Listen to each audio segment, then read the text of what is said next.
Hi, my name is Catherine. So most of you know now about economic inequality, or the fact that capitalism and the economy doesn't really work for Main Street, that is, working Americans and American families across the country. And that, for example, American workers have been left out of the economic growth and left out of the very economic gains that you've worked so hard to create. That the average American worker hasn't had a pay increase stripping out inflation for over 30 years, in spite of strong economic growth and strong profit growth. And maybe many of you think that it's impossible to change all this. But what if there was a way to fix economic inequality?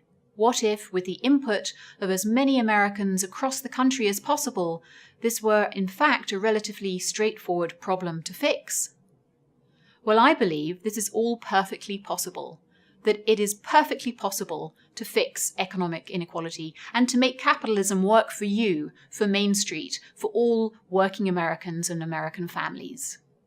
And yes, I do say fix, because it's important to recognize that the status quo is simply not an option, and we have to mentally move on from the status quo. I do understand that you will be cynical about this. Who am I? How dare I, a mere mortal, a regular person, stand up and say something so apparently grandiose, so outrageous? And I understand that this might sound absurd to you at first. But if I've seen a way to fix this problem, which I have, thanks to my previous career on Wall Street as an institutional investor, don't I have an obligation to stand up and to say something, to try to do something about it? And if I don't, then I'm a part of the problem. In the last couple of years since I started down this path, I have met with a lot of cynicism for daring to tackle this Mount Everest of a problem, economic inequality. But ultimately, just one thing stands in my mind's eye, and that is hardworking Americans and American families struggling completely unnecessarily, struggling to survive instead of living and thriving, and the knowledge that it's perfectly possible to fix all this. And so I will continue to make this stand and to work as hard as I can to make capitalism more inclusive, healthier, more robust, and to make this a reality. Unfortunately, I'm not, say, Warren Buffett or some other big name. If I were, I'd be able to very quickly rally enough other heavy-hitting big names and to fix economic inequality really quickly. But Warren Buffett and other big names don't care about economic inequality, unfortunately. The reality is that it will be regular people like me, like you, it will be Main Street who will fix economic inequality, not the big names at the top.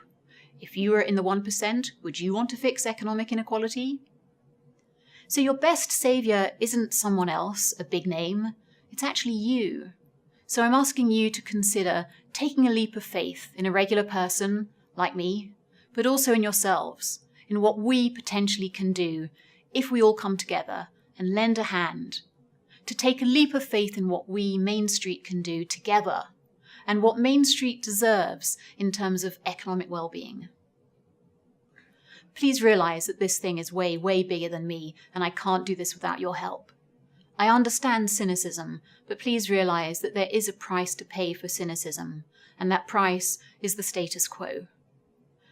And yes, perhaps you do feel that this seems to be a bit of a crazy adventure. But so what? What does that really cost you? As the entrepreneur Peter Diamandis said, the day before something is a breakthrough, it's a crazy idea. If it weren't, then it would just be an incremental improvement.